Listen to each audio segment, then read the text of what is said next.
not into dreams anymore, okay? I'm into fucking nightmares. You guys with me on that? You gotta end somebody's dream. You gotta take their job. You gotta take their heart. Are you guys clear about this NFL shit now? Commitment to excellence. There's a commitment to excellence. The greatest players. We could get the greatest coaches. The great games we've played in. The flame that would burn brightest here is the will to win. Is the will to win. Is the will to win. Your commitment to excellence and your will to win will endure forever. You were magnificent.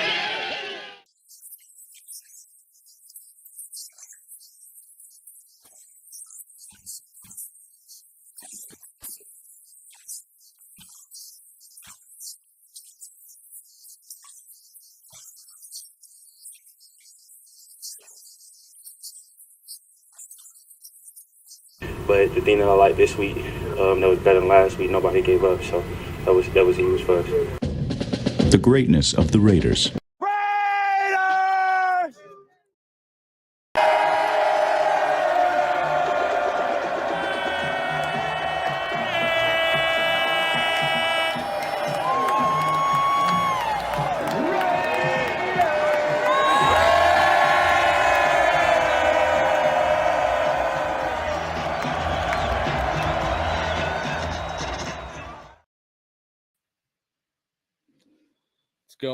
What's going on?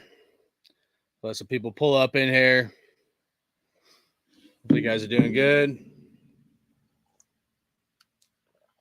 Just when you think that it can't get no better, we get hit in the groin again.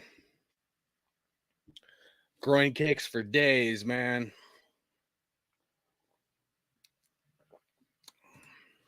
Raphael, what up, bro? Hopefully you're doing good, man.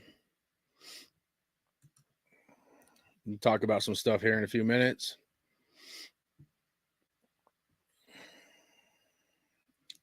I don't know if you guys saw the video that the Raiders just released. I'm going to talk about that. We're going to talk about what Dave Ziegler just said. Damage control team in full effect. Michael 918 Fishing, what up? Going to talk about how Josh Jacobs is number 12 on the top 100 list, as well as Devontae Adams, number 13. Max Crosby, number 17.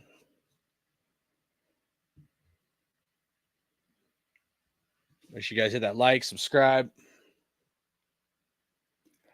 So the funny thing is, I was going to, talk about some stuff with Josh Jacobs hitting number 12 on the top 100 list. Some of these narratives that's been pushing out. And then the icing on the cake is our, fearless general manager who is just the biggest fucking clown I've ever fucking seen.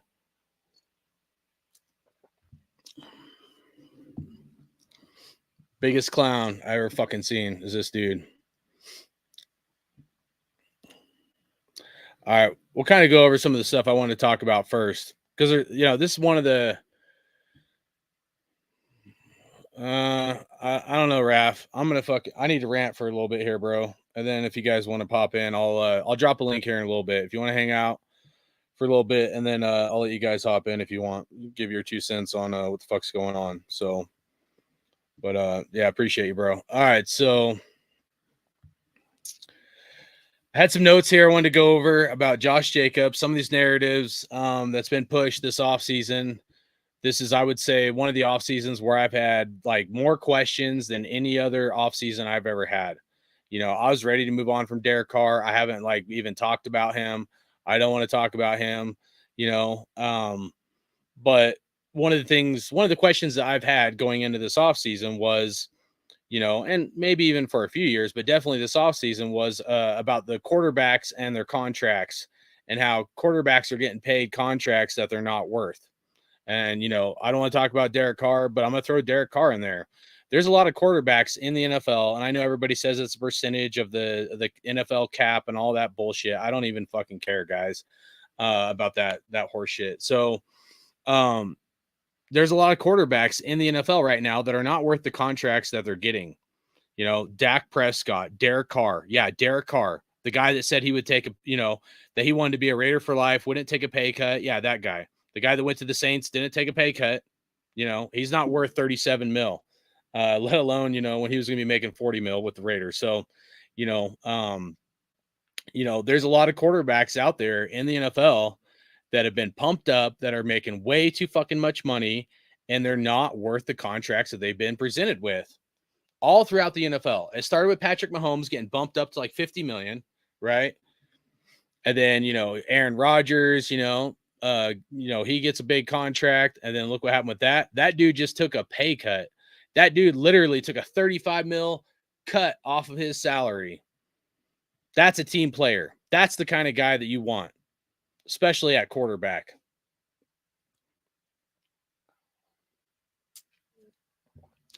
So I just want to make a quick point about that there's a lot of quarterbacks out there in the NFL that are not worth the contracts that they're getting paid right now. They're not. They're over fucking paid. They're overhyped. People talk about things like, market value. Okay. Let's talk about market value, because this is one of the biggest deceptions that I've heard this whole offseason, right? About running backs and the market value. But let's just look at let's look at everything in proper context, no matter what it is in life you're looking at. I don't care if you're looking at a stock and an investment, a 401k. I don't care if you're talking about your fucking home mortgage or buying a house. How do you know what your house is worth? How do you know what your house is worth? If you're going to buy a house, is it cheap or expensive? And how do you know? People thought probably 2008 housing prices were expensive, but here we are in 2023, and look at those same houses. When they once were expensive, the housing market dropped off, and now the housing prices are even higher than 2008. So what is it? What's the market value? What's the true market value of houses? It's always supply and demand. And maybe there's too much supply for running backs versus demand right now, which has decreased the market. But the funny thing to me is if you look at market value, is the value is just what somebody's going to pay. When Patrick Mahomes got his fucking contract years ago, the market value was not at 50 mil, 40, 50 mil for a quarterback. It wasn't. So what was the market value when Patrick Mahomes got his contract, huh? Somebody please tell me, what was the right market value when Patrick Mahomes got his contract? Because he was the highest paid quarterback at the time, but that wasn't the market value. That was the best quarterback in the NFL. And he set the market. That dude set the market. If you put out a good product and you know what you're worth, it don't matter what the fuck they got to pay for it. I don't care if you're talking about getting a remodel on your house or anything. You go to a dentist, you go to a doctor, they tell you, hey, either you pay this amount or you don't, and the shit don't get done to you. That's it. You go to have work done on your car, guess what happens? Either you pay the amount to have the car fixed or you don't, and you move along and you go find someone else to do the work, or you go get a different car or something like that. Are you going to tell the maintenance guys, oh, well, that's not market value? You're stuck with an opportunity. That's all it is. You have options. Either you can pay to get your shit fixed or not. Plain and simple. But what's the market value? So some of this is funny to me because when I hear certain narratives, it really sets me off because, first of all, I don't agree with a lot of them. Second of all, how do you ever know what a market value is? It's always supply and demand. It's just what somebody's willing to pay. But that doesn't mean, if you bought your house, say you paid, I don't care if it's $300,000, I don't care if it's $600,000. What if the market goes down? Oh, well, then your house isn't worth that. Or what if it goes up? Is your house really worth $600,000 if you live in California? Fuck no. You guys are getting ripped off and scammed left and fucking right, bro. Why do you think I left Cali? Commie-fornia. Commie-fucking-fornia. They rape your ass with taxes and all that shit. Most of those houses you guys live in, they aren't worth what the fuck they're charging you. Go look at what the market value really is in other states. California rapes you motherfuckers over there, dude. I could have never bought a house when I lived in Cali. That's why I got the fuck out of there, man. You'll always be a slave to their fucking system over there, guys. and I'm kind of ranting on a little tangent here, but it's important fucking context that the market value of your house is that, but it doesn't mean that that's the real value of your home. You know what I'm saying? So when people talk about market value and running backs, how the fuck do you know what the market value is? Because you have a bunch of NFL owners in the NFL pushing these fucking false narratives that running backs are trash and we shouldn't pay them, but you're going to overpay mediocre, shitty fucking quarterbacks? What the fuck, man? So yeah, it sets me off and it pisses me off. And I wished it didn't, but it does. Because I can see this bullshit a mile away and most people can't, and they eat it up, man. The NFL and the NFL owners and the mainstream media motherfuckers and the shills have fed us a load of horse shit. And then the question becomes, why? Why have they fed us these false narratives that running backs don't matter and they're trash?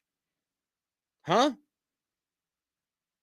I mean, the Raiders just signed Marcus Peters to what? $3 million guaranteed and an extra $2 million depending on incentives. Fuck, we could have used that $3 million to pay Josh Jacobs. So again, why is the NFL pushing this narrative that running backs don't pay them? Because of some fucking nerd sitting behind a computer telling you the analytics? Get the fuck out of here. You know what those nerd fucking computer motherfuckers can't do? They can't weigh this right here. You know what this is called, motherfuckers? This right here? This is called heart. This is called heart. You can't weigh that. You can't weigh a price amount on true fucking leadership, on real dogs in this world that give a shit about their fucking team and their teammates. There's no analytics to weigh that amount, is there?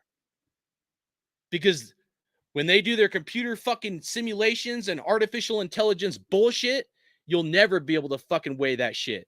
Because now we're talking about actual human element instead of some fucking dumbass computer bullshit that everybody's bought into. Well, the analytics say this, the analytics say that.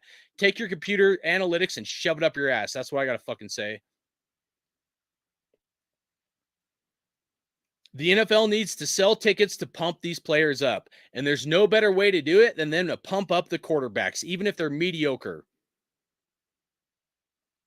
The quarterbacks is what sell the tickets. Raiders are in full damage control right now. Full damage control. They're fucking scared as fuck. And it's funny. I'm laughing, dude. I'm fired up because of what Ziegler fucking said today. But I'm laughing all the fucking way to the season, man. Because the bullshit they fed on us this whole offseason, and now they're really fucking scared right now. Why? Maybe they see the fact that we aren't buying their tickets. Maybe they see a fact that we have not been buying tickets like years past. Because the real ones know what the fuck I'm talking about. And they know I'm not crazy. They know I'm not full of shit.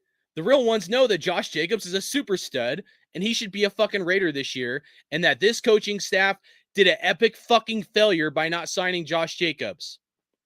The Raiders had the third most cap space going into free agency. When I did the video that I said Jacobs bringing nightmares to fucking Raider Nation, that's what the fuck I was talking about, because I knew this clown coach and this clown fucking GM was going to fuck it up. I knew they were going to fuck it up. And even though I knew it, I still can't fucking fathom that anybody could be this fucking dumb. I can't fathom that we have a coach and a fucking GM that could be this fucking dumb.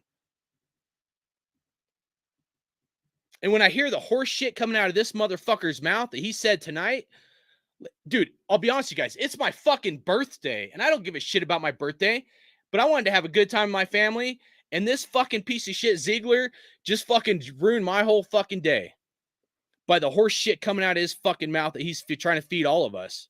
And I hope you guys see it. And if you don't, I'd say wake the fuck up and recognize what the fuck's really going on right now and why. Josh Jacobs okay, running back by committee. Running backs don't matter. Out of the top 100 players, Josh Jacobs hit number fucking 12. Number 12.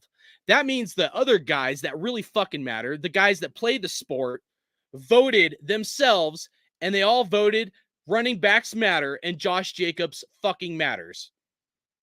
And the same day that Josh Jacobs comes out and he's number 12 out of top 100 motherfuckers in this sport, Dave Ziegler comes out and tries to say some fucking horse shit to us.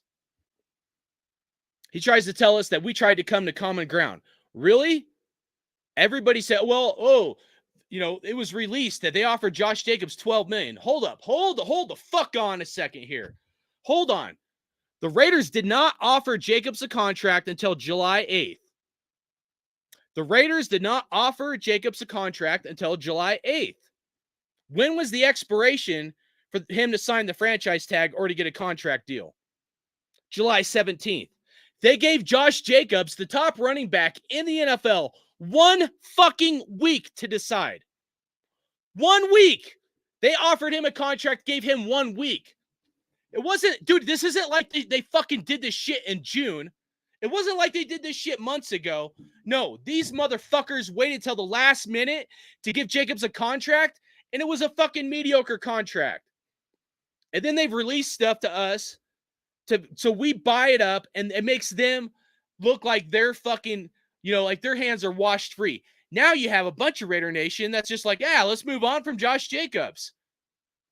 Like that's why I titled this video that. Because Josh Jacobs is trash. Let's fucking just release him immediately. That's what most of you fucking clowns would fucking do. And you're clowns. Like, I did not want to get this fired up, but you're a fucking clown, bro. It's fucking crazy. They offer him a contract. You give the dude 1 week. 1 week to fucking make a decision. The amount of fucking disrespect that shit is should fire anybody up. If you're a real fucking Raider fan, you should want guys that have the will to win and want us to fucking win. And Josh Jacobs is one of those dudes. Josh Jacobs is one of those dudes who bleeds silver and black. And this coaching staff had the third most cap space in free agency, and they can't get this shit fucking done. And they wait till the last minute. And now Ziegler comes out and says, well, we tried. We tried so hard, guys. It was so tough. We really tried, guys. We wanted to come on common ground. We really just want Jacobs to come prove it again. Last year we wanted him to prove it. We just want him to come prove it again. No guaranteed money, just the franchise tag. Take one for the team. He took one for the team last fucking year. And I bet you clowns told that motherfucker that you were going to take care of him. I bet Ziegler and fucking McClown told Josh Jacobs they would give him a contract if he balled out. And I bet they fucking lied to him. And then they waited till the last week to give him a fucking contract. And now they're doing damage control because they're scared. They're doing damage control and they're like, oh, well, we tried. We would love to have Josh Jacobs back. And, we just want to do this, run it back one more year. Why? Why? Why do you need him to prove it one more fucking time? Are you going to give him a contract next year? Are the Raiders going to give Josh Jacobs a contract after this season? Or are they going to let his ass fucking go? They're probably going to let his ass go. I would almost guarantee it. If Josh Jacobs were to suit up for us this year, it will be his last year in the silver and black. And Josh Jacobs will be the second all-time rushing leader behind Marcus Allen if he suits up this year. Everybody thinks he's going to sign the franchise tag and all this. I told you guys, dude. I said this motherfucker's homeless. He operates under a different set of standards, a different set of gears. He is not going to be signing this franchise tag. Almost everybody in Raider Nation said he's going to sign it. So here we are. Here we are again. I mean, why would the Raiders put out something the same day that Josh Jacobs is number 12 out of top 100 players feeding us this load of horse shit? Because that's what this is. I hope you see it. Most don't. I get it, dude. Most don't. Most are brainwashed. They'll never fucking see it. They don't want to see it. People are like, oh, well, if Jacobs wants to be a Raider, like he should be a Raider. Really? How about if the Raiders wanted him to be a Raider, they would have set aside enough money to fucking sign Josh Jacobs. They had the money, guys. This isn't an anomaly. They had the money to sign him, and they chose a different path. And now I think they realize that a lot of Raider Nation is fucking pissed off. Most may not voice it like I do, but I guarantee you there's a lot of motherfuckers really pissed off right now. I know I'm not alone. I'm just one of the few that has the balls to step up and call these motherfuckers out.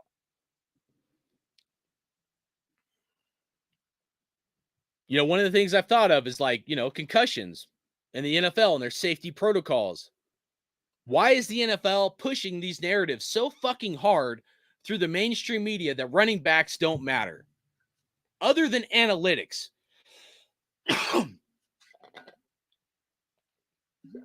Look at the rule changes about running backs lowering their head, defenses, the way they tackle. There's been a huge push and lawsuits about head injuries. And throughout this time, so we look at the last 5-10 years, we've gone to a lot more of a pass-happy league, right? So maybe the NFL doesn't want running backs because the head collisions in running backs, they know they can't get rid of it, but maybe they're like, well, maybe we can minimize it. If we try to make the running backs look like they don't matter, maybe we can minimize it and downplay like how much they make.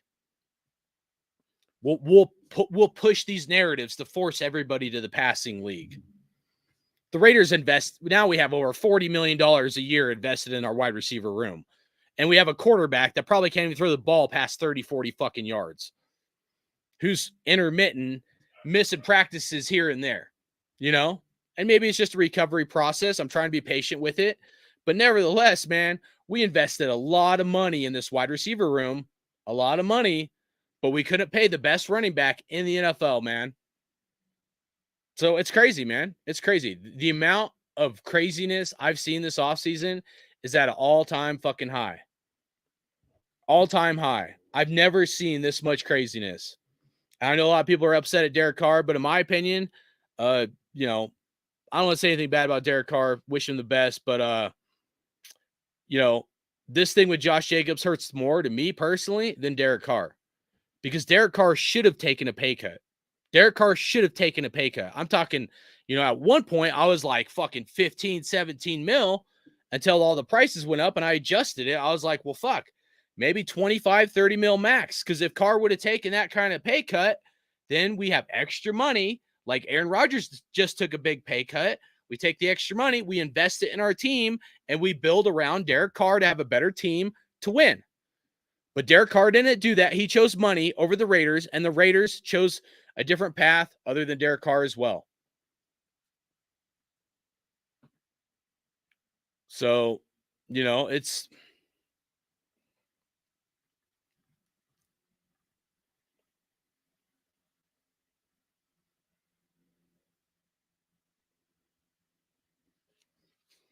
I don't know what to think about it, guys. I really don't, man. It's just... I'm so aggravated, dude, at this coaching staff that they failed on Josh Jacobs. And then I was like, I was going to make a video and it wasn't going to be negative. I wasn't going to go fucking crazy. And, you know, Ziegler does his bullshit he did tonight. And I'm like, dude, I can't stand this dude, man. He's lying to us. It's all horse shit, man. They offered him a contract July 8th, gave him a week to digest it before the expiration date to sign the franchise tag or to get him a contract. That is not like an organization and a general manager acting in good faith that they want to sign that running back. That they stabbed him in the back, man. Just like Shaquan Barkley. Pretty much he just stabbed Josh Jacobs in the back too. That's what this coaching staff did. They told Josh Jacobs, we don't care what you do or how good or great you are. We're just going to fucking throw you to the wolves and stab you in the back and, you know, talk a good game, but when you know the nitty comes to gritty, we're not going to take care of you. We're not going to take care of you. And then after the fact, because they know they fucked up, this is where the shill media is coming out pushing these false narratives to get us to eat it up, to make the Raiders organization and this coaching staff look like they're you know, in the limelight and like they're not the bad guys. But make no mistake about it. These guys had plenty of opportunities to get this done, and they fucked up. They fucked up big time. And they probably realized a lot of us Raider Nation is not fucking happy. And that's where the damage control team comes in. Meaning that's where they go, and they've done this more than once. They constantly do this, man, where they'll push out a narrative to try to control the fucking emotions, try to control Raider Nation and what they're trying to get us to believe and feed into. They need us to buy tickets. They need us to sell. They need to sell the most expensive seats in the NFL to us. And if we're pissed off and we're angry at some of the decisions made by this coaching staff and this general manager, a lot of us aren't going to buy tickets and support. Like, we'll still be Raider fans, but we're not going to the games. Who wants to go to a game with a quarterback that we don't even know what the fuck's going to happen? And we don't know about Josh Jacobs either. They keep trying to pump it up. Oh, going to be a great offense with Devontae Adams, all this. And, Josh Jacobs will be here. Everything's going to be fine. They're going to throw Josh Jacobs' name in the mix, but yet they didn't fucking pay him. I would not be so fucking confident that this dude is going to suit up for the silver and black this year. I hope he does. But if he doesn't, I don't fucking blame him one bit. I don't blame him one bit. Because at a certain point, it's going to get to a point where it's not even about the money. It's about a moral integrity factor. And if someone told you they were going to pay you and take care of you, and then they didn't and they lied to you, you will not want anything to do with that motherfucker. If they're fake and they lied to you, it's going to hurt you deep. Even if you love that fan base and that team, and you will not want to fucking have anything to associate with those fucking people. Depending on how long you've been alive, if you work in the regular workforce, I'm sure you've had some experience about a manager or a boss that stabbed you in the back and you wanted nothing to do with that motherfucker. Most of us have. I've been there. I could tell you stories for days. And when I got to that point, it was like, oh, I'm just treading water. I'm just going to tread water so I don't get fired, but I got to go find something else. I got to get another job lined up. And it was hard because there was a few situations I've been in my life where I wanted to tell my boss to go fuck himself. But I was like, you know what? I still need employment. I got to take care of my family. I'm going to keep my shit together. I'll just kind of fucking be along for the ride. I'm not going to give 110%. I'll give 60, maybe 70%. But I'm not giving my 110%. And I'm just going to survive until fucking I get something better else lined up. And when I had something better else lined up, you better believe I left that company fucking hanging. Most of the time, I wouldn't even give them 2 weeks. I wait till an opportunistic time to where they would know that they needed me and fucking I was out and that they fucked up. They fucked up. And if you've never been in a situation like that, I would say you're blessed. But the reality is most of us in this world, we've always, like all of us have probably been in a similar situation where we've gotten backstabbed through an employment situation, and it did not make us feel warm and fuzzy inside. It did quite the opposite. And the only way to maybe fix those situations when you got bad blood is if one, they apologize, two, they offer you like maybe, a better compensation. But a lot of times in those situations, once you get to the damage control team situation, the relationship's already been damaged. The relationship is already beyond repair. And that's what pisses me off, because that's where I feel like the Raiders organization is at right now with Josh Jacobs. We are beyond repair with this. They fucked it up, guys. It was the biggest epic failure they could fucking do, what they did. I guess if I were to have any kind of like, positiveness, hey, at least they didn't do what the Colts owner did. That crazy shit that dude said about Jonathan Taylor. Oh, we could both be dead tomorrow and the NFL will go on. Like, what the fuck, dude? Like, some of these guys and what the fuck they're talking about need to get drug tested, dude. That motherfucker needs a drug test. That's straight up. The fuck is that guy smoking, dude? That's a way to kill the morale, and that's the way to kill somebody that's bled for your fucking team. That's not going to want to be part of your team. Anthony, they're not, dude. I'm not even gonna fuck with you tonight, bro. So I put Anthony in timeout. He's always fucking clowning, dude. That running backs are replaceable. Not even gonna fucking argue with him, dude. You go be you, bro. Keep believing that, man. Keep believing that. All right. I'm going to put a link in the chat if anybody wants to fucking come up here. Al's go. Shout out to you, bro. I know there's a lot of people in here I haven't give a shout out to, but you guys want to give your 2 cents on this Jacob stuff, man? Get it out. Let me know. You ain't got to agree with me. I'll be respectful. I said what I had to fucking say. So anybody else want to come in here, give your thoughts, hit the link in the chat. Whether you're for moving on from Jacobs or you want to keep him, let me know. So Gabriel, what up? We had J-Dog, man. Yeah, Anthony, dude, I'm just gonna leave it at that. Anthony needs to go somewhere else, guys. Straight up. I'm just gonna. I'll be nice. I'll be as nice as I fucking can before I fucking go off. Anthony could be him. He can go do whatever the fuck he wants to do. Rebel Raider, what up, man? J-Dog, he's back.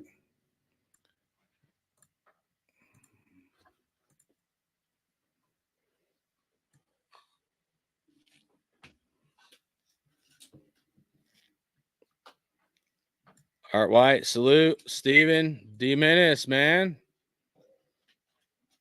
Appreciate you, man. A little fired up tonight, guys.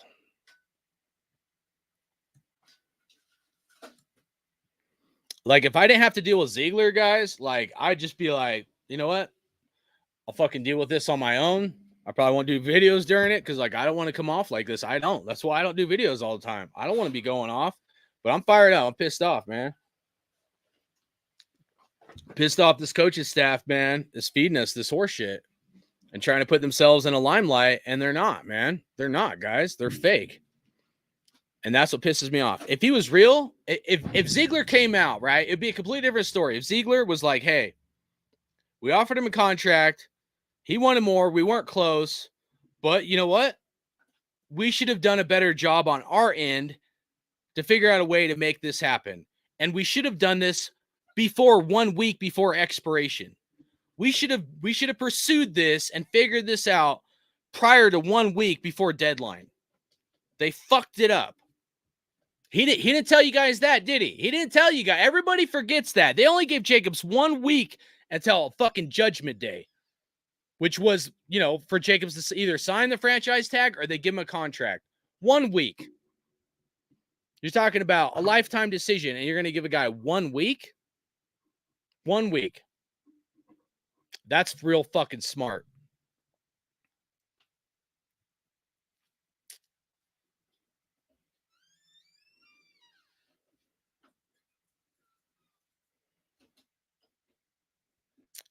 All right, so here's Miguel. He said, I'm pissed off too, brother. I am too, man. I wished I wasn't, man. I wished I could eat the fucking puppy dogs and fucking, you know, rainbows and puppy dogs stuff, guys. I do, man. I want to be excited. Trust me, I do. Just like last week, I was like, all right, like I'm getting to a point. I'm going to like start getting more excited. A lot of times in the offseason, I'm more pessimistic and I get more optimistic as we get closer to the season, you know? But this year, it's just like groin kick after groin kick, especially when we have someone coming out and they're lying to us, man. That's what pisses me off the most is when we have a general manager that's fluffing it up and like I can see right through his bullshit. And it's not just because like he's a patriot and I hate the guy. I mean, I don't like him, but I don't like him because he's not honest. He's lying to us, you know, or telling a half truth. He's like half false. And you know what? He's like skating the line. We should all be fired up that this coaching staff failed to extend a guy that wants to be a Raider. What Jacobs wanted, I don't know. If it's 16, 18 mil, then yeah, maybe I get it. But like, you know, if they offered him 12, I mean, fuck. Give him 14. Give him 13, 14. Give him some like guaranteed money, you know? Give him some more guaranteed money and let's make this shit happen. We should not have waited a week before fucking deadline time on the 17th. From the 8th to the 17th was the time that they had to give Jacobs a contract. And this fool sits out in his car like a fucking bum waiting to get a contract so he can go in and be part of this organization. Like, there's not too many things that makes me want to cry, but if you put yourselves in his fucking shoes, you put yourself in Jacob's fucking shoes, man, how would you feel, man? Imagine if you were waiting for your work to decide if they were like going to keep you, get rid of you, or give you a pay raise. And you're sitting in the parking lot and you got to turn your ass around with your tail between your legs and drive off without a fucking job. Tell me how you would fucking feel after you bled for this team like you fucking did.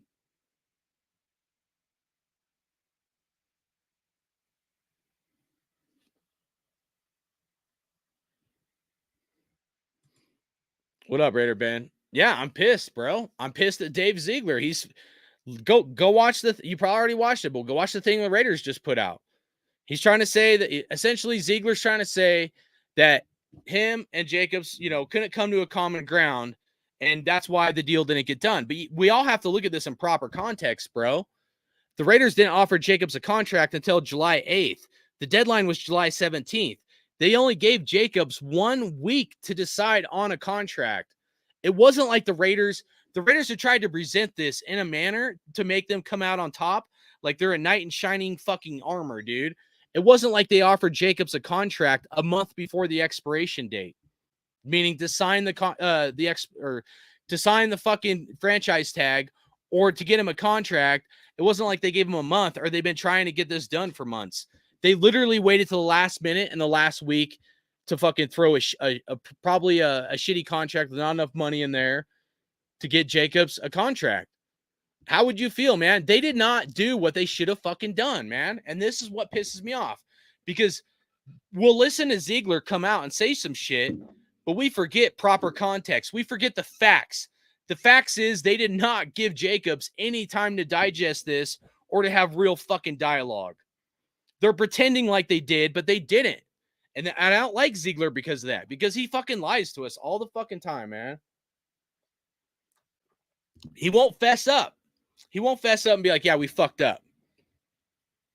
It's all fake mumbo jumbo shit. So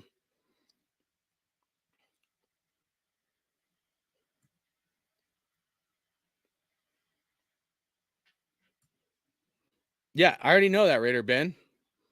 But like all that means is that they drafted Zamir White way too high, and this coaching staff don't know what the fuck they're doing. That's my take on it. I know you and others' takes are different, and that's fine, man. You guys be you, man. But it just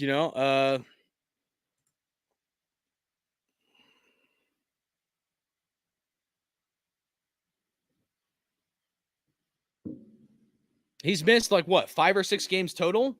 5 or 6 games total, dude. Jacobs missed 5 or 6 games total, and he's still, if you look at his first 4 years of production in the NFL, he's ahead of Nick Chubb. He's ahead of McCaffrey. The only guys ahead of fucking Jacobs as far as like running backs in the last 5-10 years, or we'll say maybe we'll go like 6 years max, because I didn't go back that far. But if you look at like the top running backs last 6 years that had more production than Jacobs, there's only 2. Ezekiel Elliott and fucking Alvin Kamara.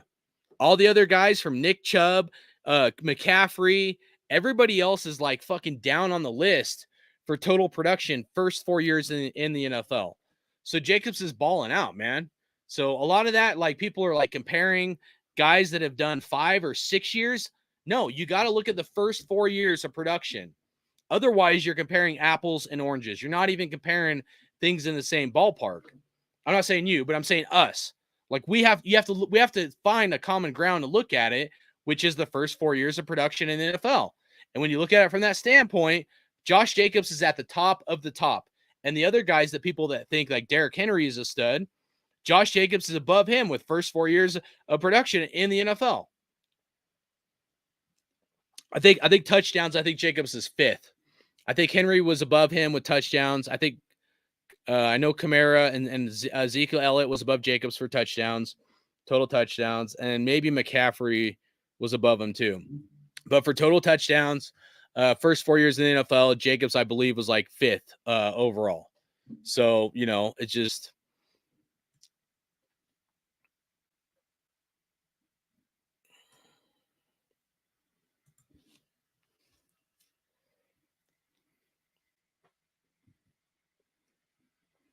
I hope you're right, Raider Ben.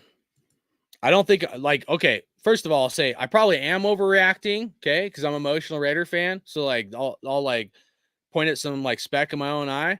But I'm not that confident. Dude, I would love for that to be the scenario where Jacob suits up and then he gets a contract after this year. That is what should happen. Dude, if they did that, like, well, here's what I'll tell you, bro, and I'll be honest with everybody, because I went into this offseason and my number one thing was Josh Jacobs. I was like, let's look at this coaching staff. Let's see what they do with Josh Jacobs and how they handled this situation. Derek Carr, Waller, we'll call all that shit a wash. Like, I ain't gonna fucking beat that shit to death, but Josh Jacobs was my line in the sand. And so I was like, you know what? We'll see what they do with Josh Jacobs. If they fuck this up, then we're going to know that this coaching staff is probably not in a win now mode, and we're going to know that they fucked up. Because we had a lot of money. We had third most cap space going into free agency. It wasn't like we were hurting for cash, guys, right? And so if the Raiders would have done the right thing and gave Josh Jacobs a contract, I would have been stroking McDaniels and Ziegler. I would have got off the fucking beat him to death train, and I would have gave him a lot of respect. I would have said I was wrong on my assessment of them, and I would have pointed out my own faults, and I would have been like, you know what? Moving forward, I'm going to fucking trust these guys that they know what they're doing. But that didn't happen. That's what I wanted to happen, but that's not what fucking happened. What happened is they had an opportunity and they missed big time. They struck the fuck out. And there's other things you can throw in there as well. We're at a point, guys, where the franchise is like this. One direction is win now, and one direction is full rebuild mode. And they've been towing the line on both of it. They're like right in the middle. They haven't made a decision to win now, and they haven't made a decision for full rebuild. I think by mid-season, we're going to know. Because if we're not, let's be honest, if we're not doing well, if the Raiders aren't doing well, and we're like midway through the season and our record sucks and we're probably not going to the playoffs, you better believe more players are getting cut and traded from this team. I was going to make a separate video on this, but I'll tell you who they are. We all know who they probably are. You're talking about Hunter Renfrow, Nate Hobbs, Trayvon Moehrig. All those guys could be on the chopping block. If we get midway through the season and we're not in a good enough record to maybe make the playoffs, they're going to dump the shit out of this team just like they did last year. But if we're in a situation where we can make the playoffs, then maybe they don't. Maybe they let their foot off the gas, or their foot off the full fucking tank rebuild mode.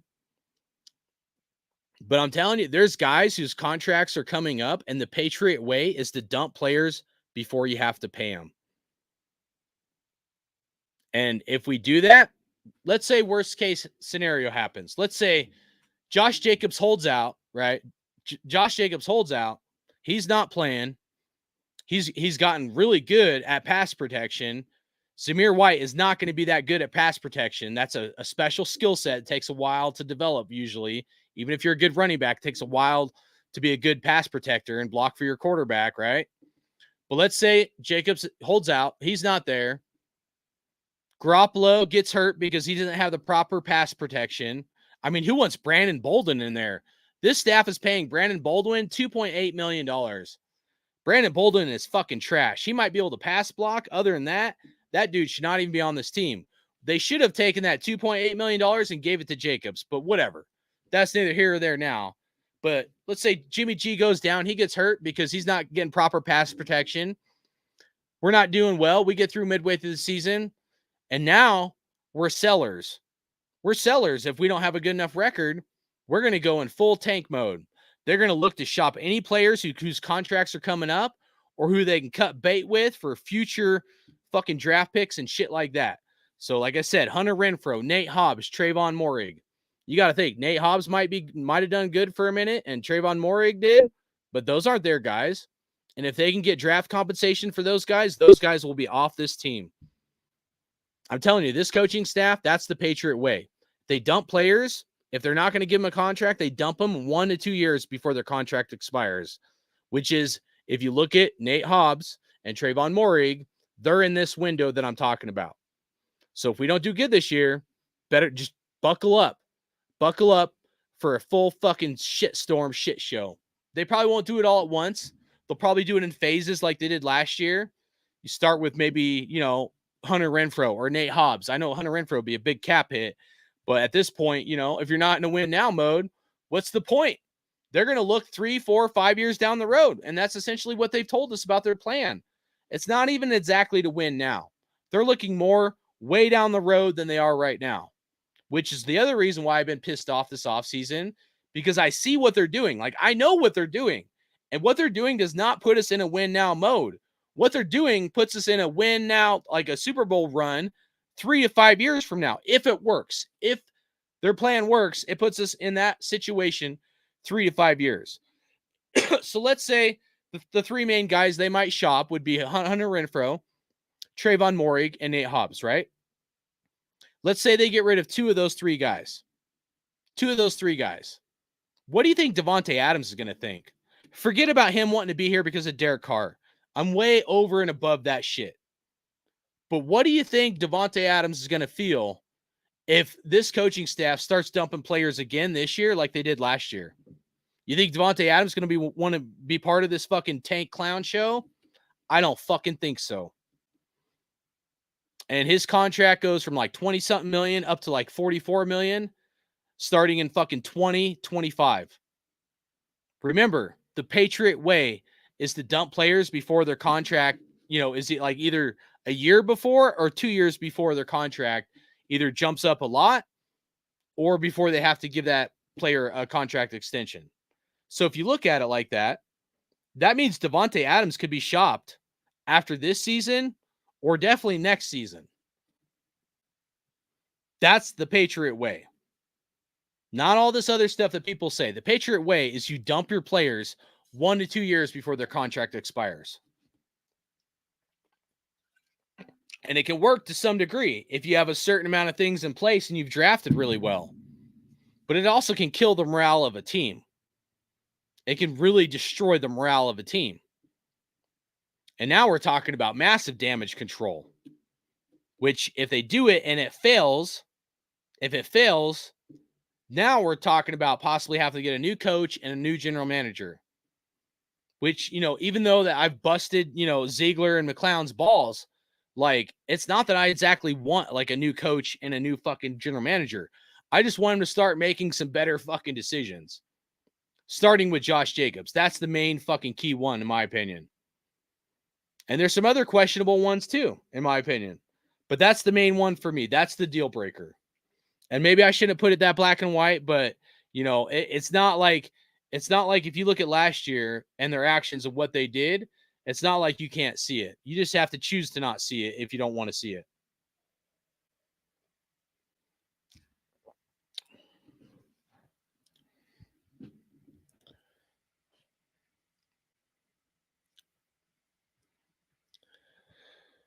All right, if anybody wants to pull up in here, it'll be the last time I sent an invite.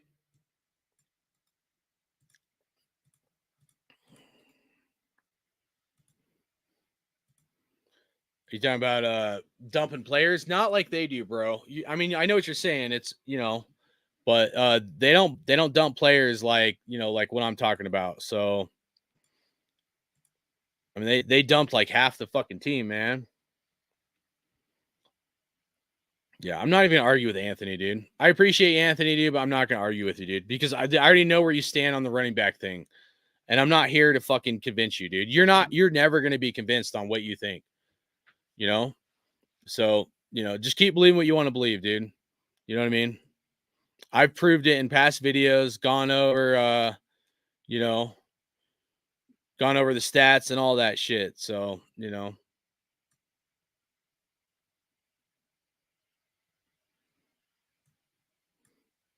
Ben said, get ready to stroke him off because he's going to get paid. If he does, then I will, man. I have no problem eating crow, bro. But they got to fucking do it, man. They've shown they haven't fucking done it. He said, shout out to you, Raider Pete. He said, just balling out with stats, but it's how he balls out. Power, vision, stamina, total package.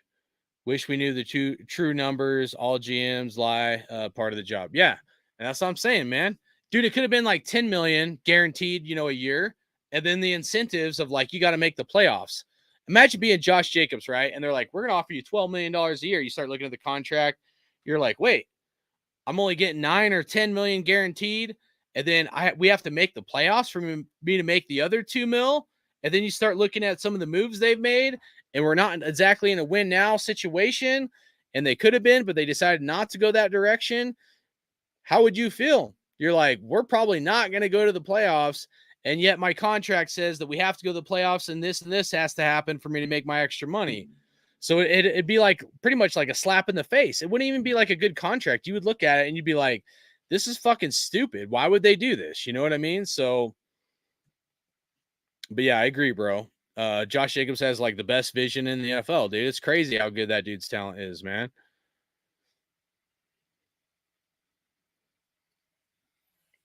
Anthony, dude, I can't do it, dude. I can't do it with you, man. It's like talking to a wall. Like talking to you, it would be like, I might as well just argue with a fucking wall because I will get fucking nowhere, dude. And that's why I don't even want to fucking talk to you, bro.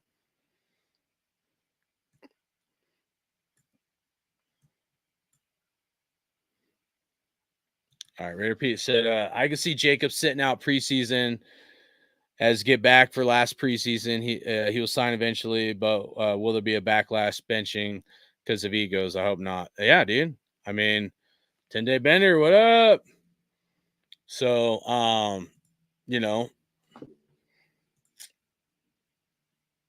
I don't know, man. I mean, if the relationship is ruined to the point of fucking damage, like where they're doing this kind of damage control, the relationship's probably beyond repair.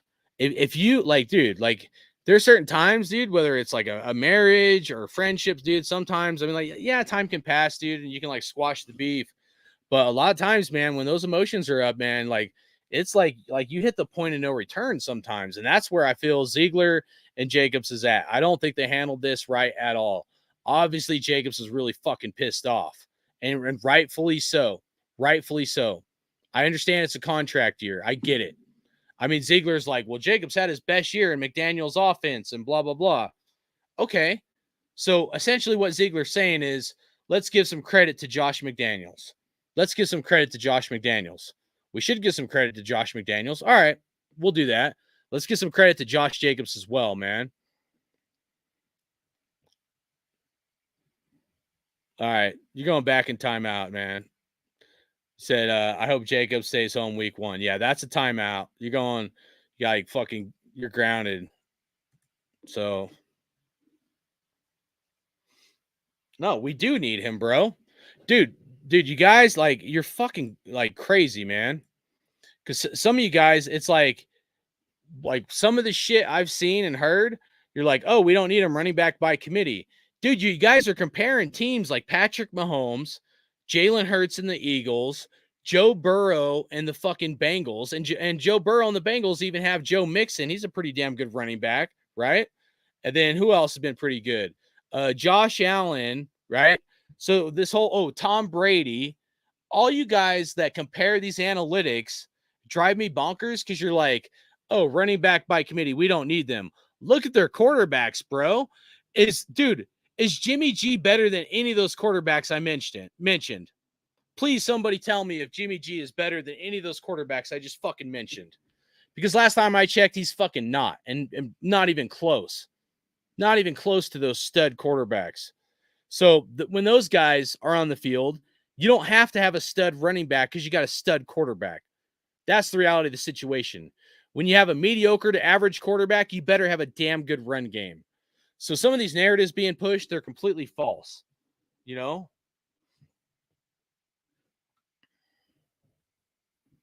Raider Ben said, I'm locked up. They won't let me out. Is that at the end of the day, Josh Jacobs is the one taking the hits and sacrificing his body. Yeah. Dude, you can't expect to go into a season, guys, with like a 1-year contract, dude. Why would you do that as a business decision when you're like, at the prime of your life and one of the best running backs in the NFL? And in my opinion, the best running back in the NFL. You wouldn't. I mean, like, nobody realistically would want to do that.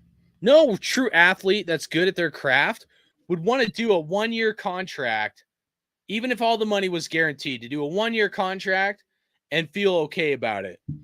Especially when it was supposed to be a situation where It's like you scratch my back, I scratch yours. We're going to get a contract done, ball out.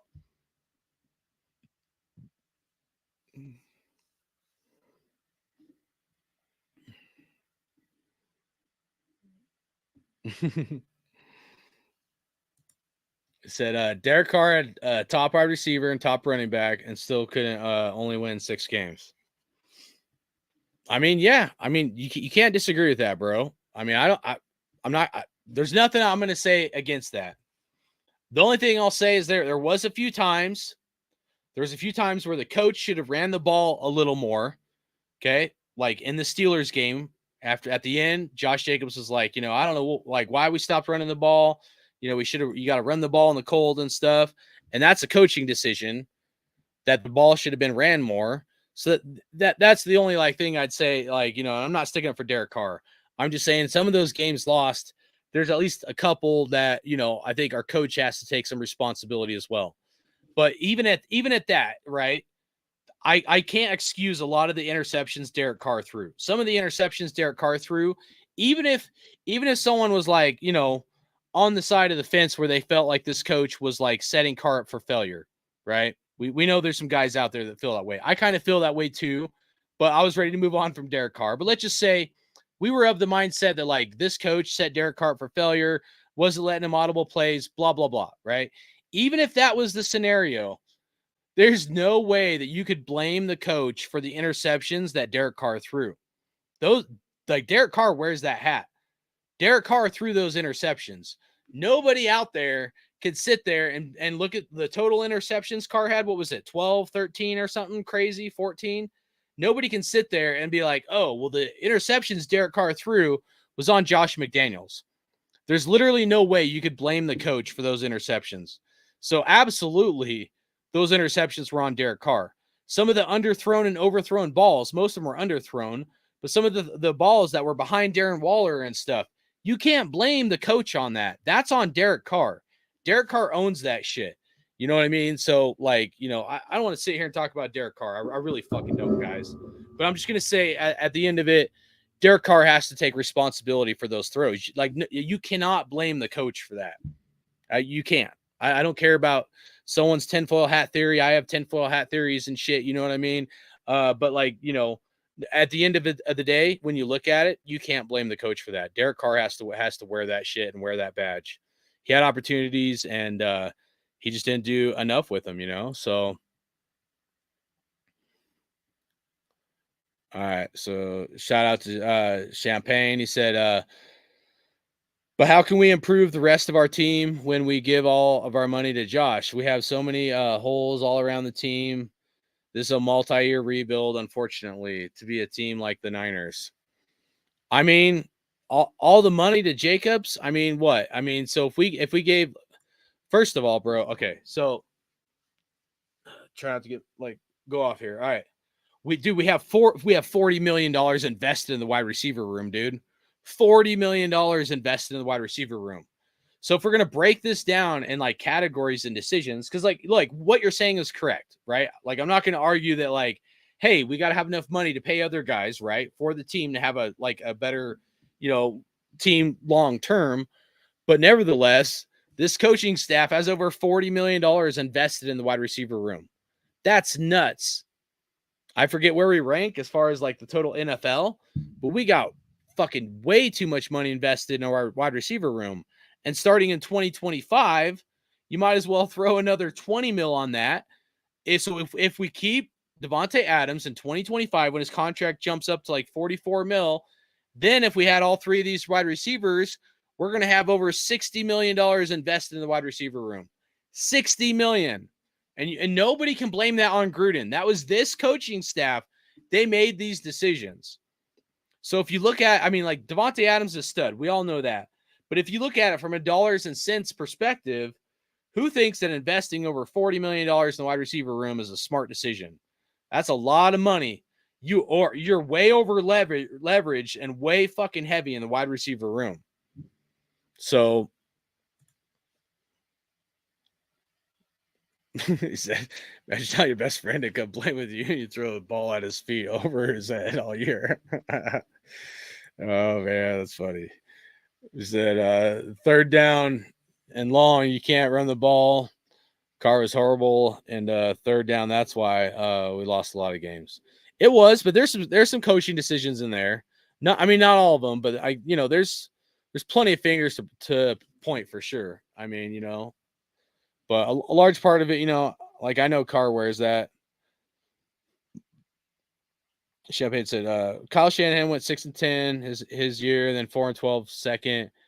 Wish Raider Nation could give Josh McDaniels more time.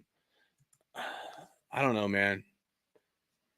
I think we got to win now, dude. I can't do this 3 to 5 year rebuild shit again, guys. I can't. I'm sorry. Like my sanity, I can't do it, dude. I like these rebuilds are like gonna give me a fucking heart attack and aneurysm, bro. Essentially, you're saying be shitty for another, 2 years before we're gonna be good, or at least this year and maybe one more year. So you don't want to win for like, another 2 years or something, man. I don't know. That's a hard pill for me to swallow, man. I said Jimmy made the Niners relevant again and built around him. Now we just got to hope the Raiders build around Jimmy as well. We need a defense, though. We can't do without a defense. They had a really good defense. So, yeah. No, I agree. Raider Band, he said, you got to build around him. We couldn't afford to build around Carr. He wanted 35 plus mil. He said, fuck that. Yeah. No, I agree. That's why I was saying like 25, 30 mil, maybe max. But like, yeah, he was overpaid. I want him to take a pay cut. Nutty Raider Nate, what up, man? Hopefully you're doing good. Good to see you in here, man. Yeah, he said, Art White, good point. He said we also have 30 million dead cap money. Yeah. So next year a bunch should be freed up. So we'll see. We'll see how they use it, man. I mean, there's contracts coming up, guys. There is. If you look at especially our defense, the defensive back room, man, a lot of contracts coming up. So yeah. So J-Dog, shout out to you. Said, if you want to win now, said you got to keep good players as long as you can. If you don't, or if they don't do this, it goes against what they say. Facts. I agree with that. Facts. Why don't they build guys with draft picks and sign the best guys? And that's the big anomaly I see, dude. I mean, like, I agree with you, J-Dog. I think we kind of see eye to eye on that, where that's where I said, like, we're in a fork in the road. We haven't decided to win now. We haven't decided, like, to do a full rebuild. They got, like, their foot in each direction, and they just make a fucking choice, man. You know what I mean? But, yeah, I agree. If we're in a win now mode, they got to sign Jacobs, I mean, I know we can't do it now until, like, the end of the season. But, yeah, they should have got it done, man. But then because they didn't, I'm like, well, maybe they don't want to win now. I don't know. I mean, they did sign, Marcus Peters, so I guess they should get some credit for that. But I look at it almost like, well, you could have gave that 3 to 5 mil to Josh Jacobs, fuck. I don't know, man. Yeah, I know signing Jacobs at the end of the team. I'm tired of getting rid of our super stud players, guys.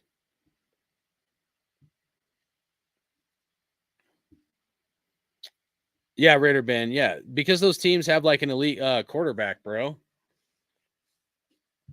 We don't have an elite quarterback. If you want an elite quarterback, we got a tank for like Caleb Williams or something. You know what I mean? Like if we want like an elite quarterback, like those other teams that went to the fucking Super Bowls and shit without an elite running back, you better fucking be in a tank mode to go get a really good quarterback. And maybe that's their plan. I don't know. It's like I said, I think this year is judgment day. This is like judgment year where they got to make a decision. Either tank mode, full rebuild, or win now mode. And I don't think they've made a decision yet. I feel like they got like their foot in each freaking, path. Said the fact we lost by so many games, 6 points or less, is why it's easy to point fingers in different directions. Red zone was both head coach and QB mishaps, injury, bug pile up as well. Yeah, I'll agree with that. Everybody's got to take self accountability. So yeah.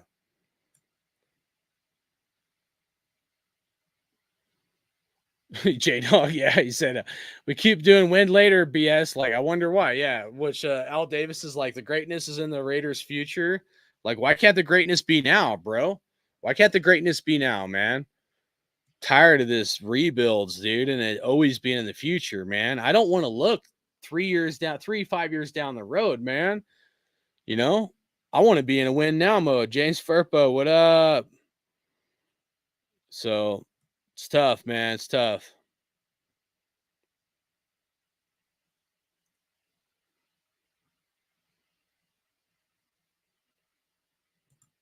So Raider Ben said, Derek was never better than 24th in red zone with any head coach. Yeah, true.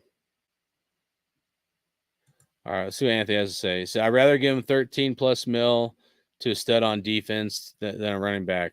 I mean, what kind of stud you talking about, though?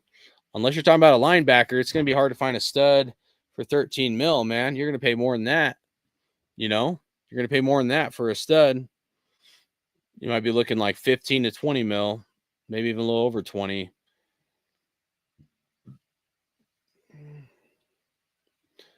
J-Dog said, damn, crazy how this shit works. We need that QB, but they will not tank, and we will have some Daniel Jones. Oh, man. I don't like Daniel Jones. I don't like Mac Jones either. I think both the Jones suck. Everybody's hyped up on those two guys. I think they're garbage, man. So, yeah.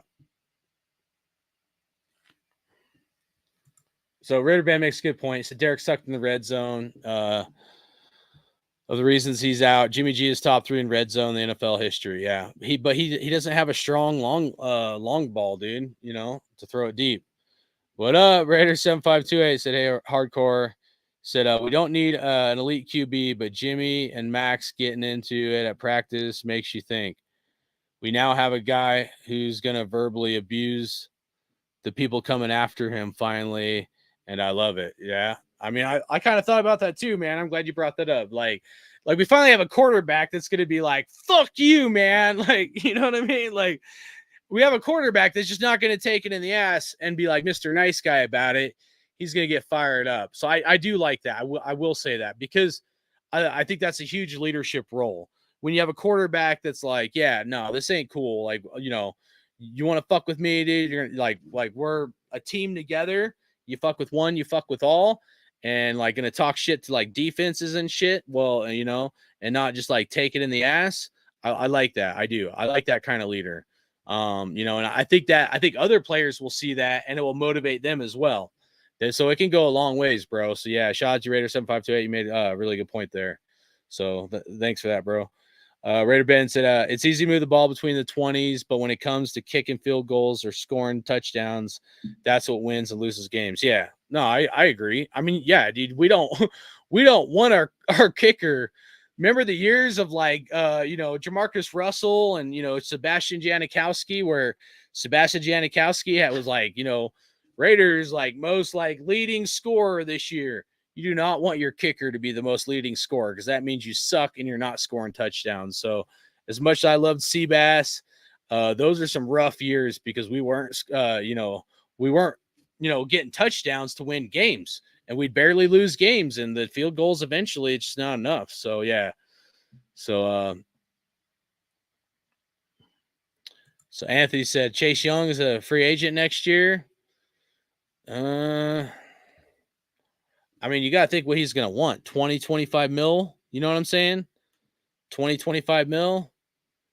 And then how are they going to use him? Is he going to be a scheme fit? So, you know, but I mean, that's a good point. I mean, I'm glad you're looking, you know, thinking about things like that. Champagne said, it's tough, but it's the same thing. The Bengals, Bills, 49ers all had to go through. It will be worth the wait. I'm getting old, man. I've gone through so many of these rebuilds and stuff. My sanity, guys. I'm trying, guys. I appreciate you guys supporting me, dude, for sure. Like I want to be more positive. Trust me, dude. I do. I'm just like, man, dude, what are they gonna do next?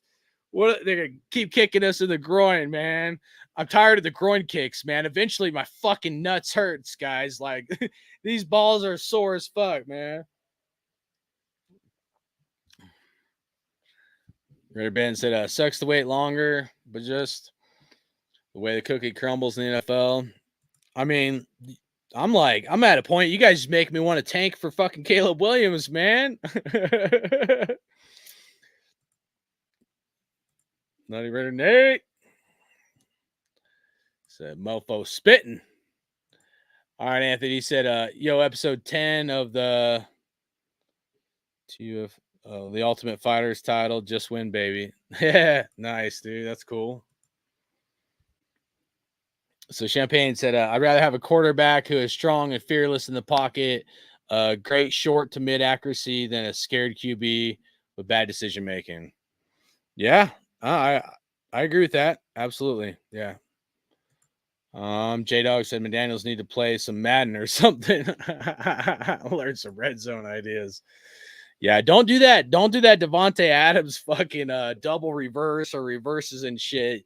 Use Trey Tucker for that shit. We can't be using Devontae Adams for those kind of plays, man. But yeah.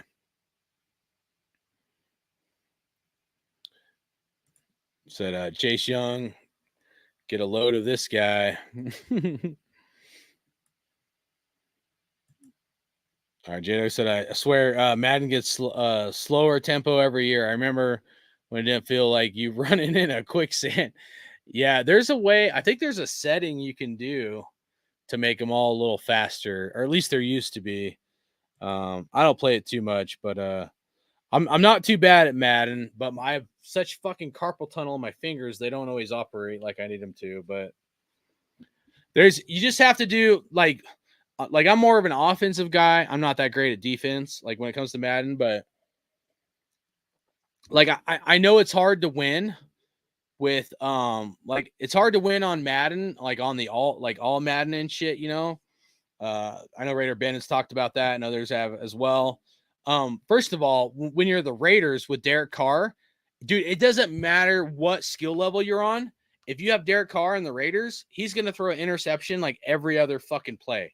Like, I got to the point where it's like, if I'm playing Madden, first thing I got to do is get rid of Derek Carr, you know, and draft a quarterback or something like that. But I'm telling you, like, you know, they rigged that game where, dude, there could be a guy on the other side of the field and you'll have a guy wide open. And this guy, you know, the defense will come and intercept the ball somehow out of nowhere. You know what I'm saying? So that shit's just kind of funny to me. But on offense, you just have to do a lot of audibles. You know, there's a way to do it without, like, if you don't have a Derek Carr, there's a way to do it to be more successful, at least in my opinion.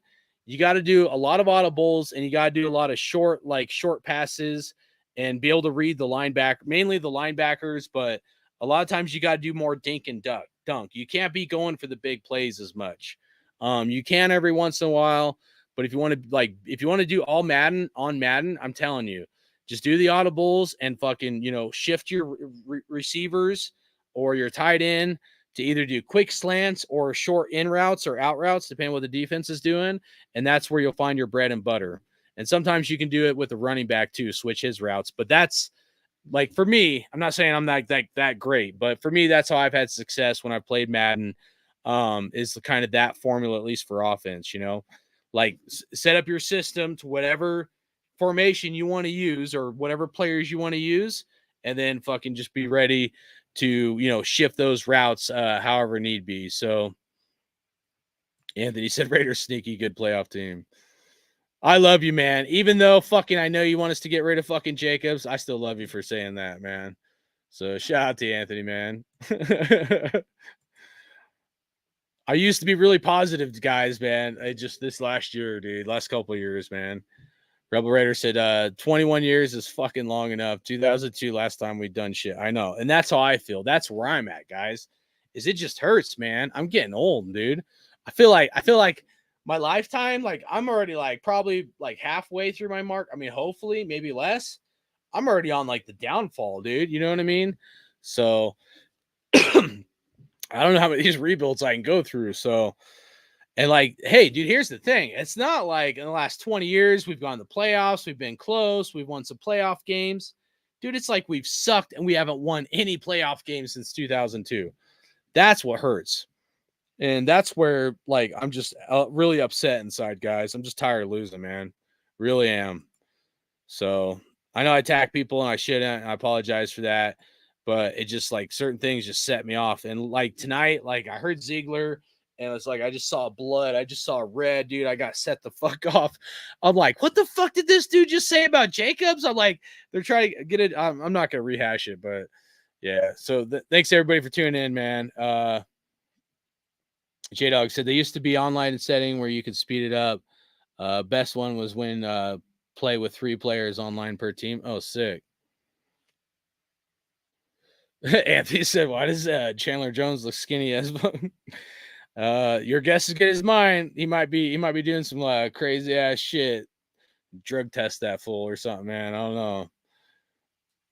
Yeah. So the Chandler Jones. So we were talking about contracts earlier, and that's a good point. That's one I usually try to bring up. But Chandler Jones signing was a big mistake. Shook my head. Absolutely no effect on defense. He's old and slow. Yeah. So when you're talking, I think you were the one that brought up earlier about the contracts. We need money to sign other players, and we can't overpay the running back, and that's a lot of other people's take. But what about what are we paying Chandler Jones? 13 mil or something? And that was this coaching staff that paid him. So there's got to be some accountability there as well. You know what I'm saying? So J-Dog said, and on that Madden, you could play opposite side of the ball, view like a defender. I don't know if I remember that, to be honest with you, man. Raider Ben said, apparently Chandler Jones back to his original weight. Anthony, supposedly he was overweight last season. He does look like a crackhead. He does, dude. It doesn't look healthy, dude. I'm telling you, dude. I've seen shit, man, in my time. And there's times where I'm like, yeah, dude loses some weight or whatever. And it's, but sometimes someone loses weight and it's like an unhealthy weight. When they lose it in their face and their bones and sticking out of their cheeks, that's when you usually know something fucking weird is going on here. So shout out to Rebel Raider. He said, anyone else saw the way Matt Collins looked this season? He looks rated out of his mind. He's a big ass damn linebacker. Huh. No, I ain't seen him this since he left the Raiders. He's like, nah, you look really young and in good shape. Fuck, man. I feel old, bro. I feel old, man. What we paying Jimmy? 33 mil? No, I think it's isn't it 22 mil a year? I thought it was 22 mil a year. But I thought maybe a 2-year deal or 3-year deal. Said if only Chandler was like John Jones of the NFL. So yep, another mistake. But I think it's just a Raider curse. Chandler Jones was elite on the Cardinals, joins the Raiders, and now he sucks so bad. It's crazy, man. Absolutely crazy. All right. Oh shit, my bad. Here, see if he wants to have something to say. Are you there, Raph?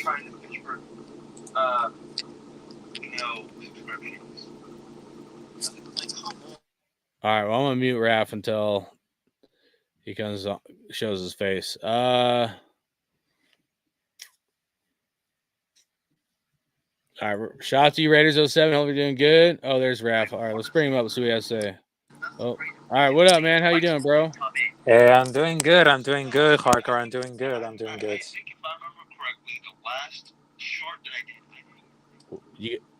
Okay.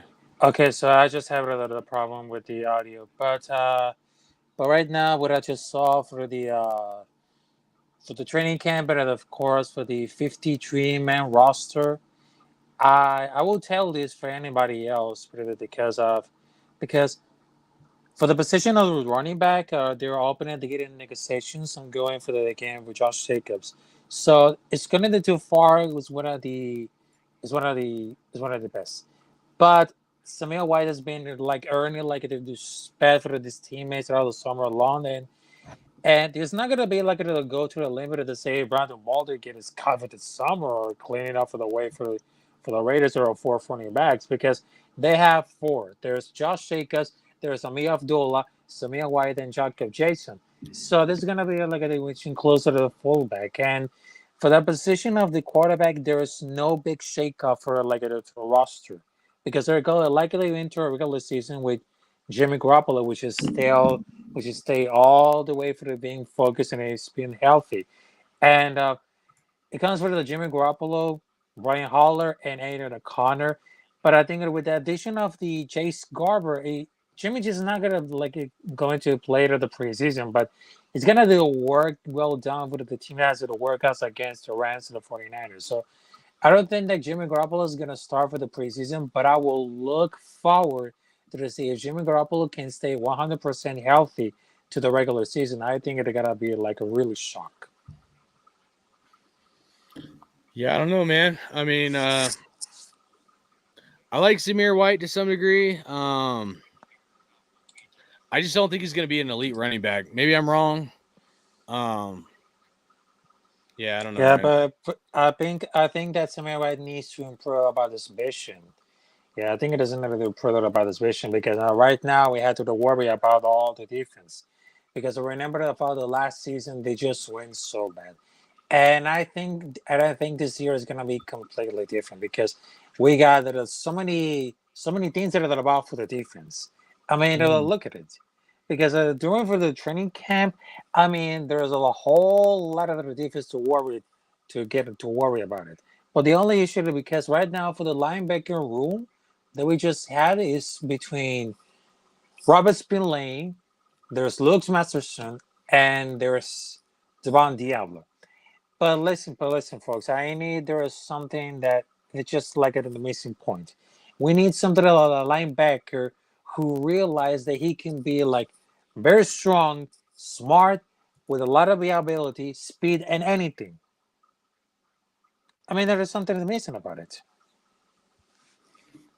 Yeah, I mean, I like Zamir White as what I would like to happen is this essentially. I'd like to have Zamir White be number 2 and be a rotational back and work his way into the mix over the next 2, maybe 3 years, which probably doesn't work out with contract timelines because you want to probably use a running back like Zamir White on a cheap contract, like rookie contract.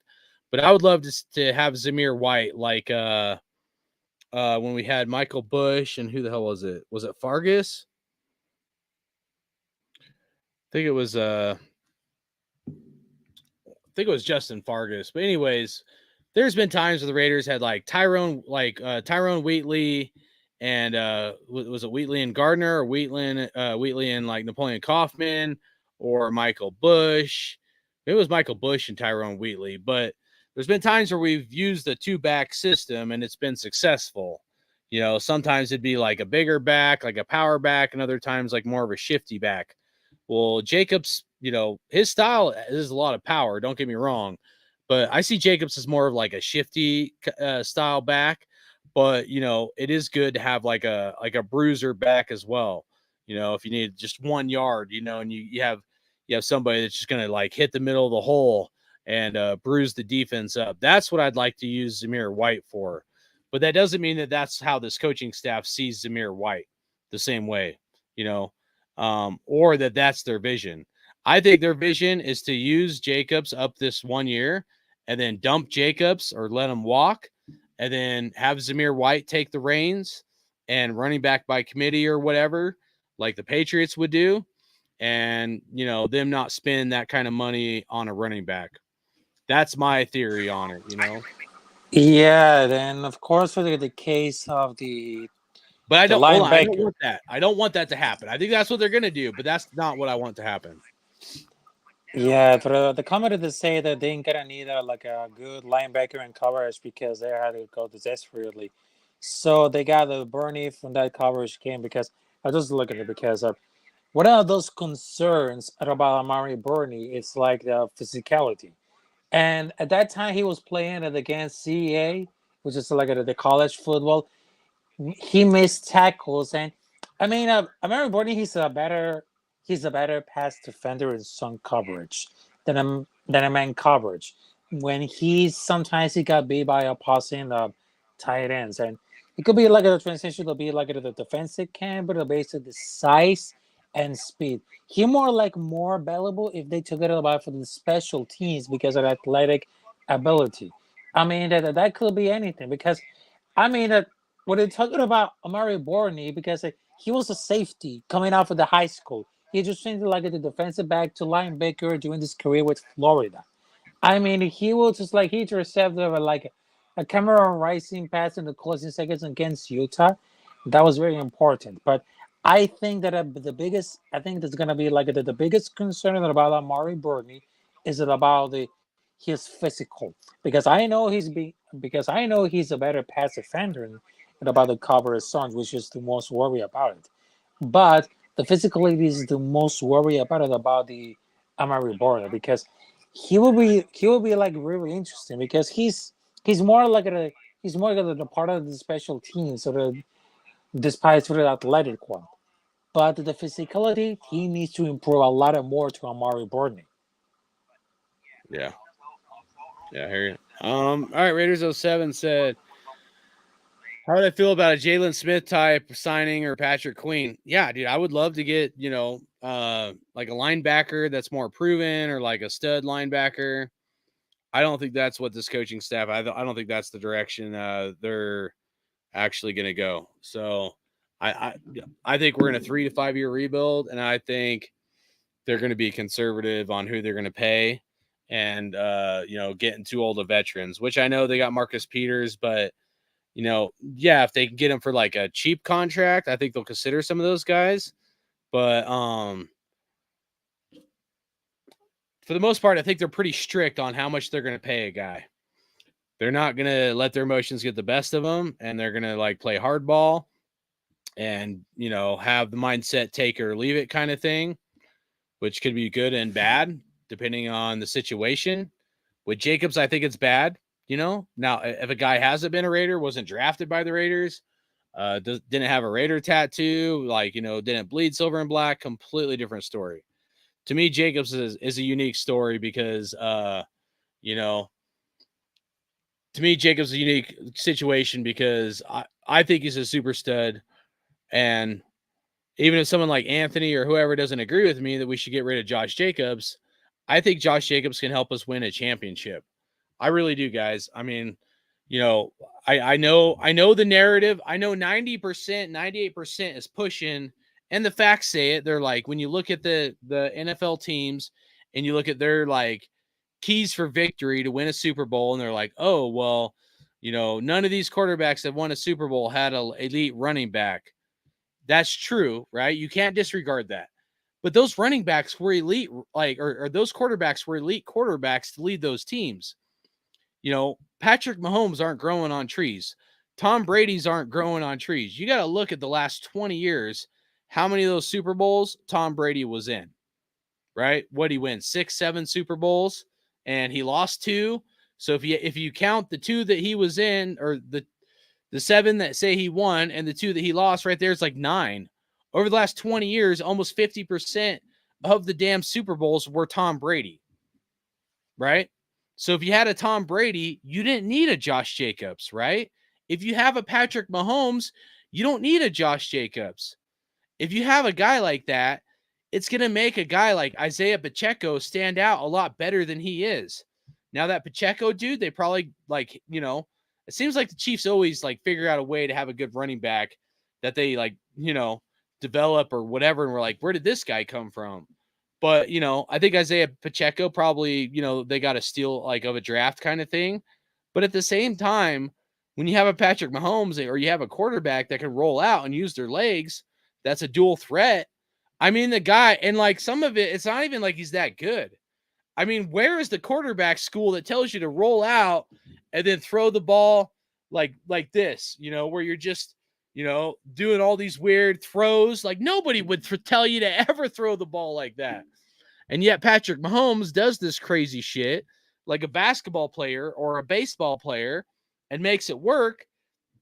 And I guess he has a coach that's okay with it, but most coaches would not be okay with you just randomly throwing the ball, like a pitch like that, because there's the chance of like something bad happening is very high. But Mahomes has made it work, so the coach is probably not like busted his ass. But my point is that a lot of these teams have had elite quarterbacks. We don't have an elite quarterback, guys. Yeah, that's exactly. And what I'm telling you about the running back market has been crushing down the whole system for many years. And right now, it's completely changed. So right now, the most thinking about it, worry about it, the position of the running back. I mean, thinking about this, Josh Jacobs, Tony Pollard, Saquon Barkley. So they just had it for the franchise tag, and they just said that about it to say it with, because if I was like a real manager, like a general manager, like David Ziegler, I say, hey, Josh Jacobs, I know you have it a great performance, but here is $10 million at the end of the contract, so you can make it, or you can leave it. So if Josh Jacobs were to say, I want something better, because he needs like a performance to say, if they don't want me to pay about it, so maybe I should leave, because they wanted to pay so much because of this performance all of it about the season, but they don't think it is gonna be like say, so pay them, man, or would it just simply just, I don't know, they're just getting it traded. But I just said it with a comparison about who's being elite and who's being not, because if you saw like Christian McCaffrey, there's Derrick Henry. I mean, if they have it, the guarantee money, but I guarantee you, but the whole running back, it has been crushing about all the systems. But there is like an issue about it. There's like an issue about the market of the running back, because that's the most difficult. I mean, the quarterback is being like a very simple, but the most difficult to have to go for the market is the running back. Right. So here, I want to say something to Anthony here. So he said, Jacob's a beast, but you can't overpay. And I'm willing to let Elite One walk away if he wants stupid fat contract. But I mean, what's the market value, right? Because we've all said, or people have said, right, this whole offseason that, the market value is low and running backs aren't worth it, blah, blah, blah, or kind of thing, right? But the thing is, if you're going to pay Hunter Renfrow 10, 11, 12 mil, 13 mil, I forget exactly what he's making this year. But if Renfro's making that and you're not going to pay your running back that amount, say 12, 13 mil, I mean, really? I have a lot of questions in that, because you'll give Renfrow a contract for that price, but then you're going to say Jacobs ain't worth it. If anything, Jacobs is a far more talented player and helps us change games. I mean, I know we've had third and Renfrow, but that's under the third and Renfrow was created under a coach that let Renfrow kind of freestyle. Ziegler and especially Josh McDaniels are a coaching staff that wants things ran to cross your T's, dot your I's, and that freestyle shit ain't going to fly here. So if you're not going to let Renfrow be Renfrow, and you knew this before you signed him, I did a whole video breaking it down, talking about Hunter Renfrow. But if you knew all this beforehand, that essentially Hunter Renfrow may not be a scheme fit, then why in the fuck would you ever give him the contract? They should have never paid Hunter Renfrow. They shouldn't have paid Derek Carr. They shouldn't have paid Darren Waller. They shouldn't have paid Chandler Jones. If we're going to get in the nitty gritty and break down the contracts of what someone's making and not making, and they've invested over $40 million in the wide receiver room, and we're like, oh, well, we're going to let this guy walk. Well, they've made some other decisions that I feel should be questioned. Even if you don't agree with me, I think we should all evaluate it. I'm not saying stop being a Raider fan, but I'm saying we should all evaluate it with our thinking caps and be like, wait, maybe they've made some decisions that weren't the best decisions for us to win, let alone to win now, right? And Jacobs, to me, is a situation that we could be in that helps us win now, and that's where I'm at least, right? That's why this thing has fired me up so much with Josh Jacobs, because it's not just a running back thing, dude. What he means to this team, think about it like this, Anthony, right?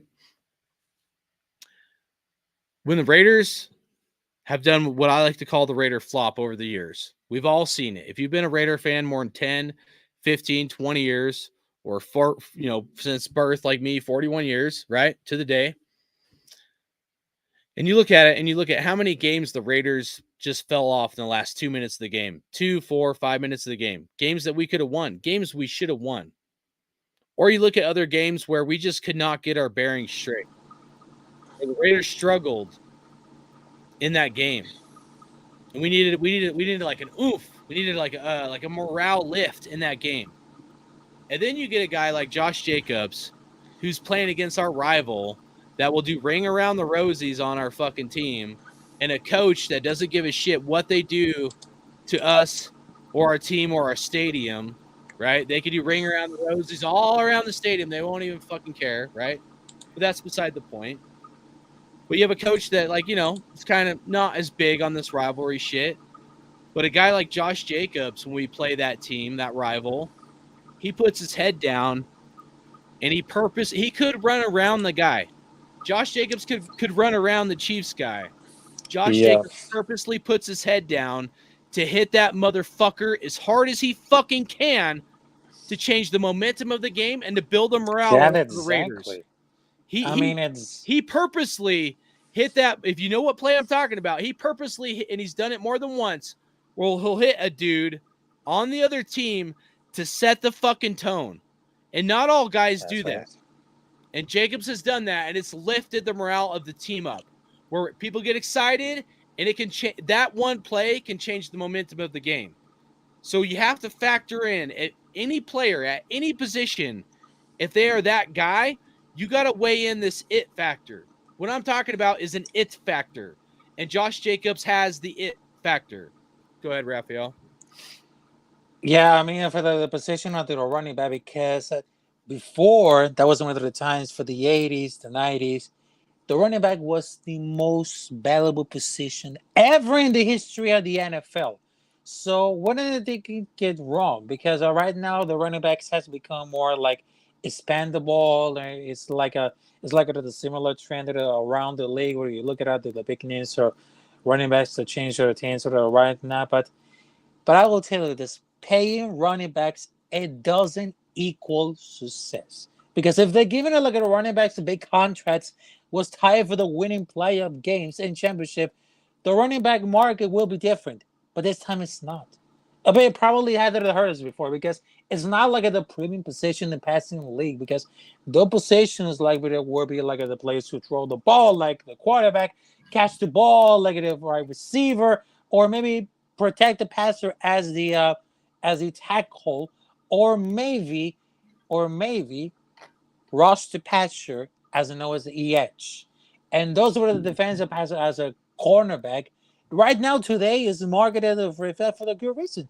So I just look at it when they have the biggest pass, because right now they say teams will employ like a running back with a top 10 cap. He completely have a record of just about 500 that spent.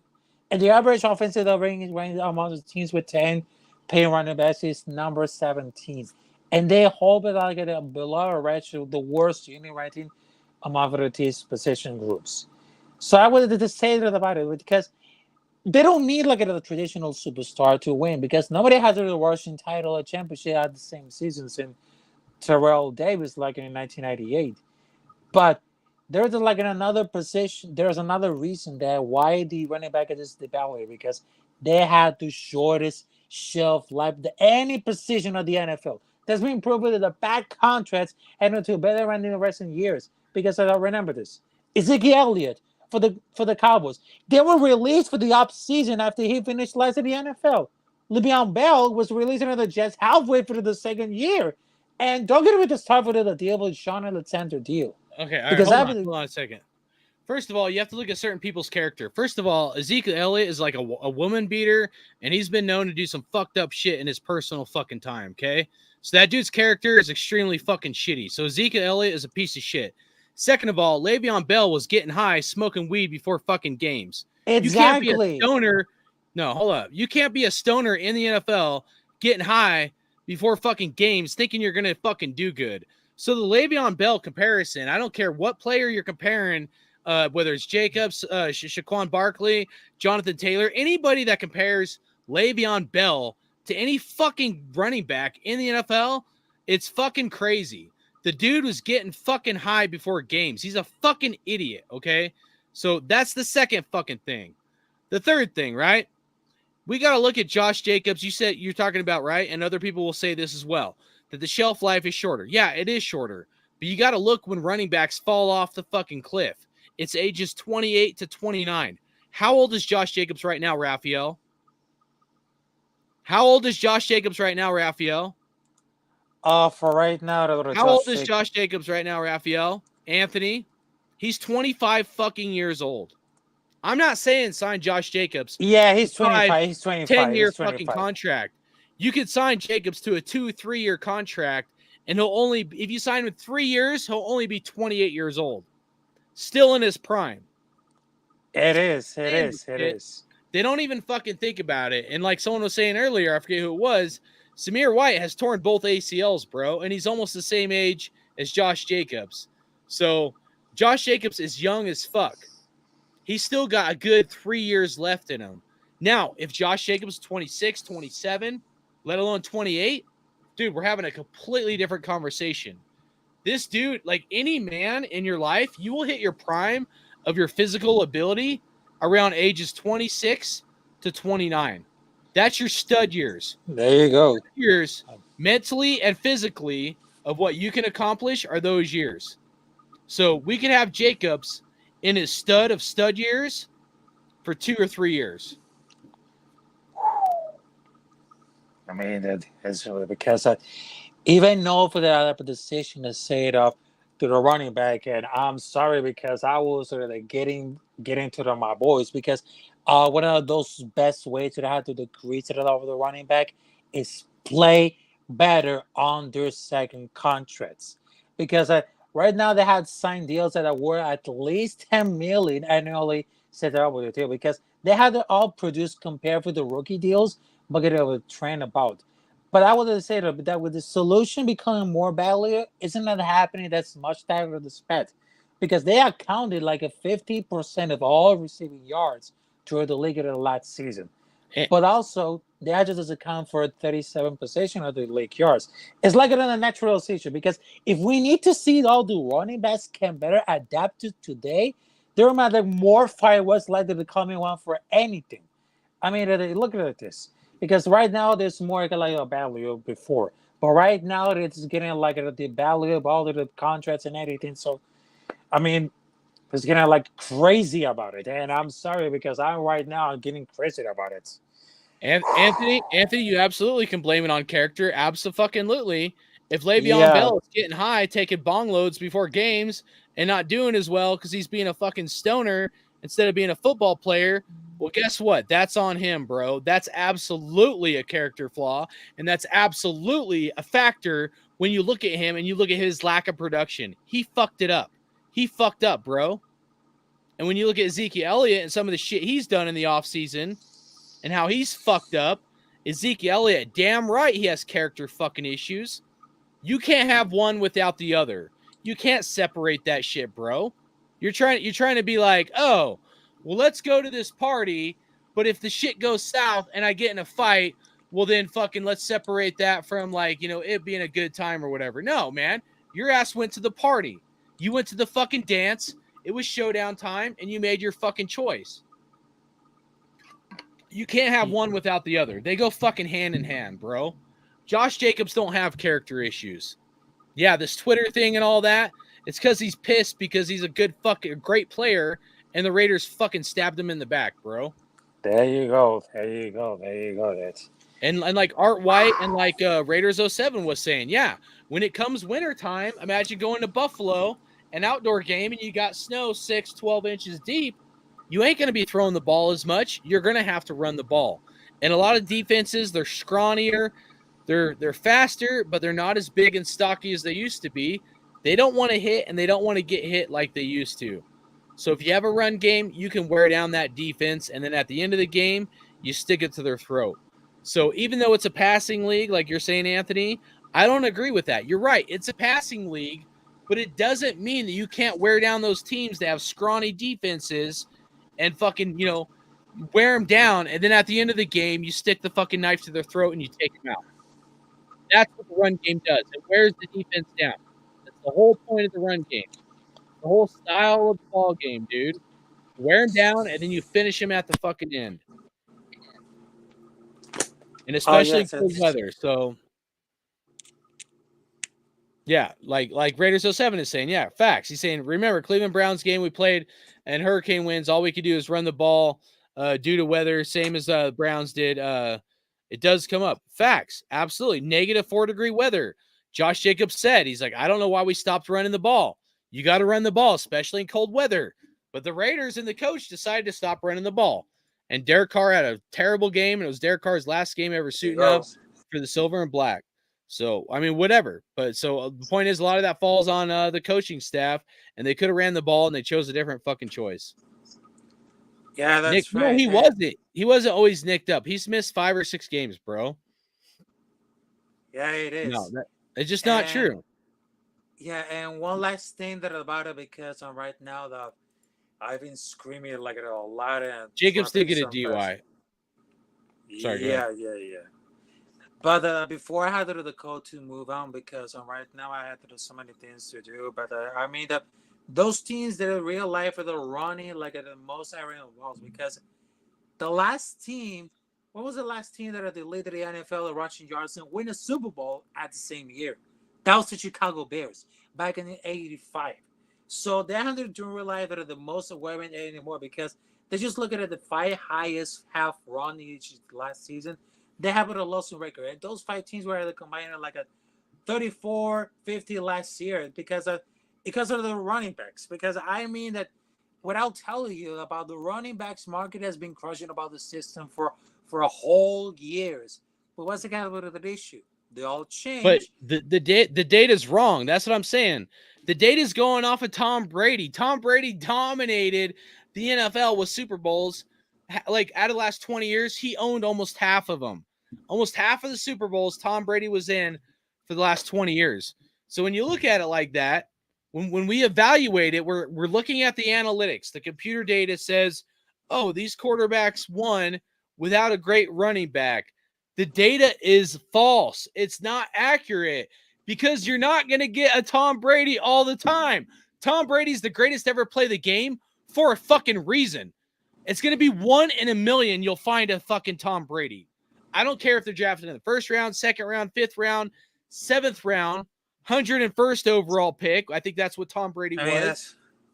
But I'm telling you, the data that they've compared with the running backs, it's not accurate. Look at the Seahawks. The Seahawks could have won the Super Bowl against the Patriots had they ran the ball in with Marshawn Lynch. They decided to do the passing league. They decided to pass it like, oh, it's a passing league. Let's throw the ball on the 1 fucking yard line. That's right. The Seahawks handed Tom Brady a Super Bowl because their coach is a fucking idiot and didn't give the ball to fucking Marshawn Lynch. So what about that? Nobody has talked about that throughout the last fucking year or 6 months or 3 months, talking about running backs all grow on trees, but the Seahawks couldn't use Marshawn Lynch to win a fucking Super Bowl. So I'm done. I can't take this horse shit anymore. They fed us. The NFL has brainwashed us. I'll tell you guys the facts. They brainwashed us, and I don't know exactly why. A lot of it is probably because they don't want running backs to be the showcase, because there's a lot more concussions with the running backs running the ball more, hitting dudes, and the guys tackling the running backs. And probably because of lawsuits and concussions, they're pushing and pumping the quarterbacks in the passing league. It's a passing league, but it doesn't have to be. You have a Seattle Seahawks team that lost a Super Bowl because they're fucking idiots and they chose it's a passing league. All they had to do was give Marshawn Lynch the ball to run into the end zone, and the Seahawks are champions, and Tom Brady and the Patriots have 1 less fucking Super Bowl. Mike fucking drop. I mean, you got a point. But I would say that the most thing that about it for the because they had to don't rely about it successfully on it. But hey, I just wanted to tell you that I'm gonna drop off because right now my battery is gonna die. But I will say that before because right now that they need to about the focus, because right now the running backs market has been crushing it for all the season for years, but now it's going to change the way for the quarterbacks. And I'll tell you, because right now I gotta do it for my fucking boys right now, but I got a prediction for the 2023-2024 season. So if we can stay healthy with Jimmy Garoppolo and the defense, they right now had to go to the top 10. So right now we had to focus all about of the Chiefs, the Chargers, and of course the Broncos. So I will say this: we're gonna sweep the Broncos, we're gonna sweep the Chargers, and of course we're gonna sweep the Chiefs, because right now there's a lot of competition. Because we don't want to see it off Patrick Mahomes winning the Super Bowl. No, that's not like that, because we need to improve all about the defense, and this season is gonna be completely different. So I will say 12 wins, 5 losses. And that's it. And I'm sorry about You better that, hope Jacobs is there. Otherwise, we're winning 3 or 4 games, bro. So, yep. And I'm sorry about that, because I'm very energetic. So I've hardcore rated. Much love and respect. Salute to you. And I know that I apologize because I'm very energetic. So I just wanted to say this. No, that's cool. I'm glad you don't agree with me, but I love you, bro. Thanks for tuning in, man. And yeah. I'll bring you on again, bro. And I just wanted to tell you about this, because right now football season is here, and I just wanted to tell you, don't mess with the fucking nation. Do not mess with the Raider Nation, because we are Raider fans and we are here to provide all that about the stuff. It's all about the shield, because do not mess with the Raider Nation, because I gotta tell you, if you're a Chiefs fan, if you're a Chargers fan, or if you're a Bronco fan, I will tell you this: fuck the Chiefs, fuck the Broncos, fuck the Chargers. We are Raider Nation, motherfuckers. So salute to you. There's only one nation. That's Raider Nation, bro. Shout out to you, man. Motherfucking nation. One nation. Yeah. All right. Take it easy, partner. We'll catch you later. All right. There's a couple of comments in here I want to talk on real quick, and then I'm going to close out of here. All right. So, Shout Traders 07, he said the Giants without Barkley making the playoffs. Look, dude, I'll be honest. I think Daniel Jones is trash. I don't like Daniel Jones. He's hyped up. A lot of people collect his cards, things like that. I think Daniel Jones is straight garbage. I don't think that dude is worth that kind of money. I don't think they should have gave him the contract. And I think Daniel Jones without Saquon Barkley is like Scottie Pippen without Michael Jordan. I think Daniel Jones without Barkley or Saquon Barkley is like fucking Scottie Pippen without Michael Jordan. And that didn't go too well. So, yeah, facts, bro. Facts. They ain't doing shit without Barkley, bro. So, yeah. So here's a good point from Anthony. All our money is tied up by receivers. Yeah. That was this coaching staff that did this to us, bro. Let's hold them accountable. Can we do that? That's where, like, I just want, like, dude, even if someone disagrees with me, like, let's at least give them some fucking accountability that if they made a mistake and fucked up, that we're going to hold them to it. Because of what you're saying, all our money's tied up in offense and wide receivers, and we can't pay a running back, they made that choice, bro. They made their beds, not us. Not Josh Jacobs. Josh Jacobs did his fucking job. You know who didn't? Hunter Renfrow, Chandler Jones, guys this staff paid, Derek Carr, Darren Waller, 2 more guys this staff paid. You see a trend going on, bro? Two of those guys are obviously gone. So, yeah. So Anthony said they have leverage with Jacobs. Yeah, but that's fucked up. What you're saying is essentially, let's fuck him in the ass and stab him in the back, bro. That's bad business, bro. That's bad business, man. I don't like that at all, man. I don't rock that way. You take care of your own, bro, and they'll take care of you, and they'll rock with you and fucking have your back to the end. And if you don't, then fucking they'll walk, man. And then you're in a bad situation, in my opinion. So Raiders 07 said, how do you control the clock running the ball, keep the other offense off the field and run the ball? Yeah, and you got to give your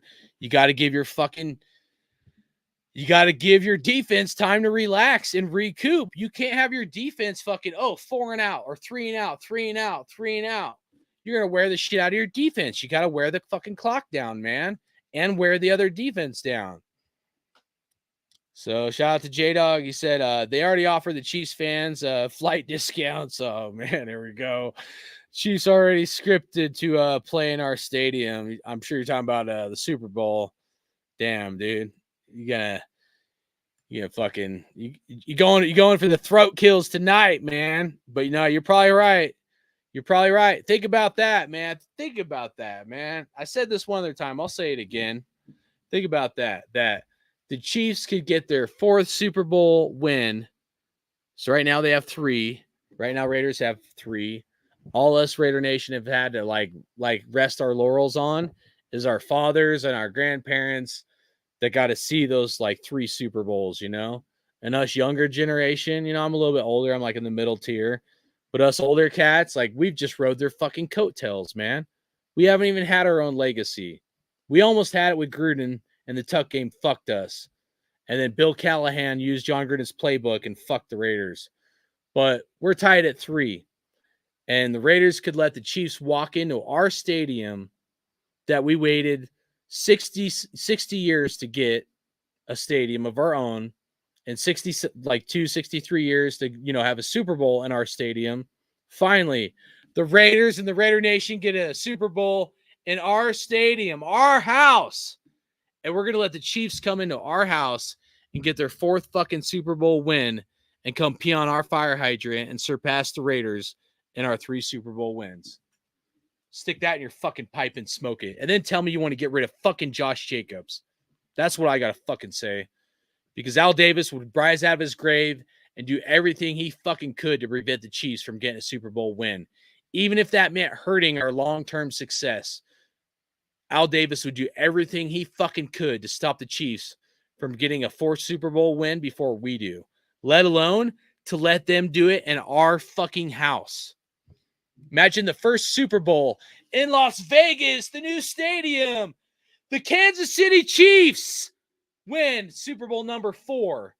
And then in the 2024 draft, here comes Patrick Mahomes and Travis Kelce with the 4 fucking Super Bowl trophies doing ring around my fucking nuts.